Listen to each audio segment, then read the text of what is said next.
Next topic हम इसमें देखते हैं फोटोसिंथेसिस के फैक्टर्स।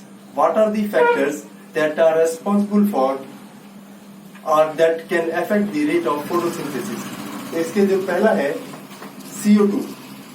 अगर एक ऑप्टिमम कंडीशन में लाइट इंटेंसिटी प्लस टेम्परेचर अगर ऑप्टिमम होगा, ऑप्टिमम हम कहते हैं न ही ज्यादा और न ही कम, मींस मॉडरेट। तो ये जो टेम्परेचर होगा, अगर लाइट की इंटेंसिटी नॉर्मल होगी, ऑप्टिमम होगी यानी एवरेज, और टेम्परेचर भी होगा, तो इस समय में CO2 का जो रेट होगा ये जो होगा 10 to 30 टाइम्स ज्यादा फोटोसिंथेसिस होगा। इस तरह से ये CO2 एक फैक्टर अटेंड करता है। More the rate of CO2 more is the rate of photosynthesis. लेकिन ये डिपेंड करता है, अगर बहुत ही ज्यादा CO2 होगा, इन that case photosynthesis will then be adversely affected. Next, the temperature. Temperature is also directly proportional to photosynthesis. More is the temperature, more is the rate of photosynthesis.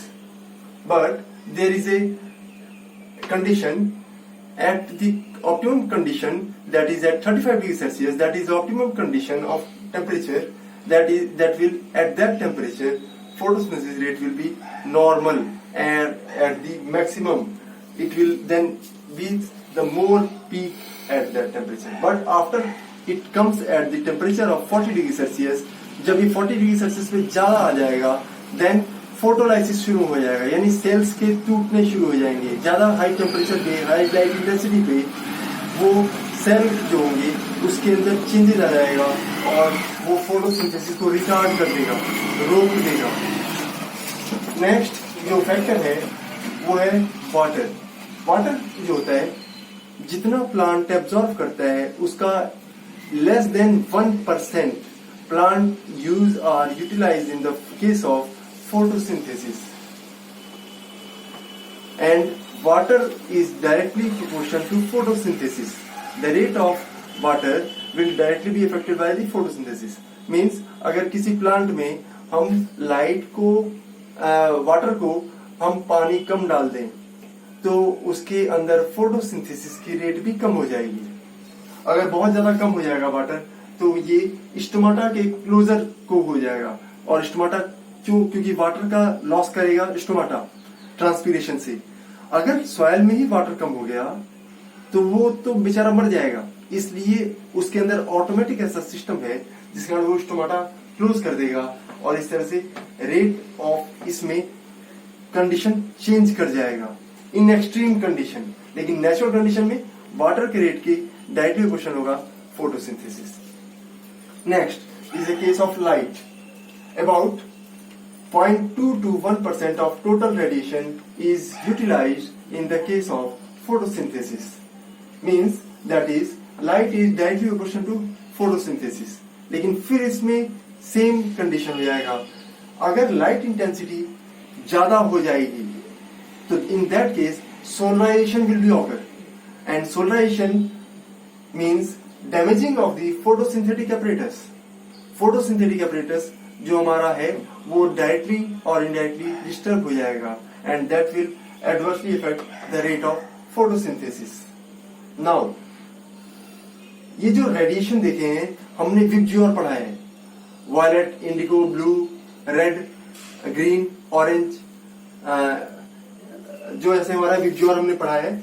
तो उसमें जो ब्लू एंड रेड बैंड होंगे, यानी ये जो light होगी blue and red की, वो सबसे ज्यादा उसमें इफेक्टिव होगा, और इसलिए फोटोसिंथेसिस सबसे ज्यादा जो फॉर्म होता है यानी फोटोसिंथेसिस ऑकर होता है इसी दो रेडिएशन में होगा।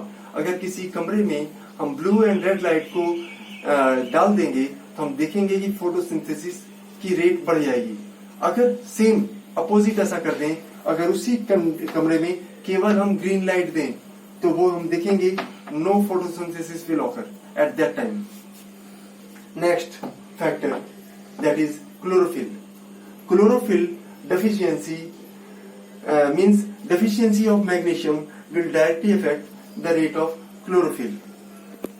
कारण उसका क्या है, जो क्लोरोफिल का जो स्ट्रक्चर अगर आप देखेंगे, गूगल करके देखिएगा तो उसके बीचों बीच जो सपोज इसका एक स्ट्रक्चर है, जो कई सारे फॉर्म में आता है, इसके बीचों बीच एक Mg का रिंग है और यहाँ नीचे, तो ये जो Mg रिंग है ये इसका मेन फॉर्म है।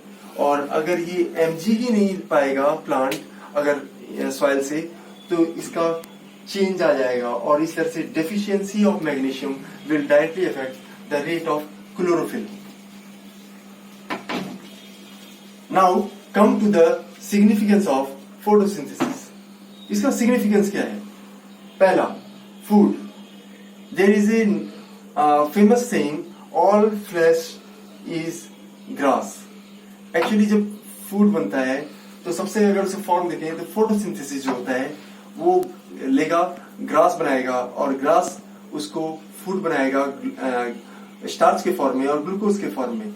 और ये जो क्रॉप्स और प्लांट्स आएंगी उनको एनिमल्स फीड करेंगे और ये एनिमल जब फीड करेंगे तो ही आदमी जिंदा है और दूसरे एनिमल्स जिंदे हैं, क्योंकि जो छोटे एनिमल्स हैं, गाय, बकरी, घोड़ा, ये सारे के सारे ग्रास खाते हैं और इनको जो छोटे बकरियां हैं उनको ह्यूमन खाता है और ह्यूमन खाता है तो फिर बाद में जब यही ह्यूमन अब एक्सक्रीटा जब निकाला तो फिर वो क्या किया, नए प्लांट को डेवलप किया और इस तरह से अब जो प्लांट नया प्रोड्यूस हुआ वो अपने लीव्स को शेड करेगा, जब गिरेगा तो उसके अंदर जो ह्यूमस बनेगा, जो पत्ते हैं डिग्रेड फॉर्म होंगे, डिग्रेड होंगे by the help of microbes and that will lead to the formation of humus in the soil and that will increase in the nutrient availability. और उससे हमारा फिर एक नया प्लांट करेगा ग्रो और सॉइल भी इंक्रीज करेगा। तो डायरेक्टली इनडायरेक्टली अगर हम पूरे साइकिल को देखते हैं तो हम ये पाए कि ऑल फ्लैश इज ग्रास। तो ये ग्रास जो है, और ग्रास हमारा फोटोसिंथेसिस करता है, तो पूरे का पूरे सिस्टम जो है, हमारा जो मांस है, हमारा बॉडी है, ये फोटोसिंथेसिस से ही आया है।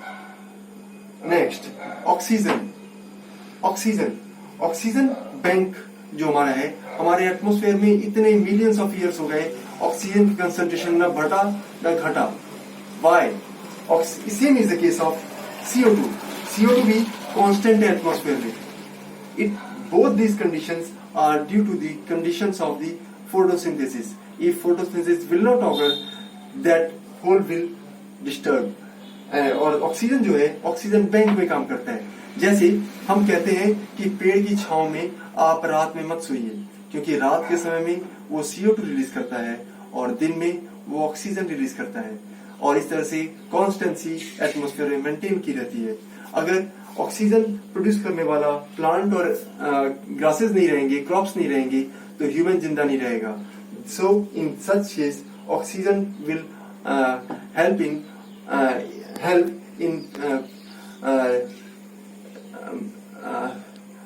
इन हमारे मनुष्य के जिंदा रहने के लिए हेल्प करेगा। And such oxygen work as oxygen bank.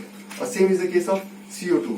अगर CO2 का कंसंट्रेशन एटमॉस्फेयर में चेंज हो जाए, एटमॉस्फेयर में जो कंडीशन है CO2 का वो 0.03% है और ये आज तक चेंज नहीं हुआ, इतने मिलियन ईयर से हो गया।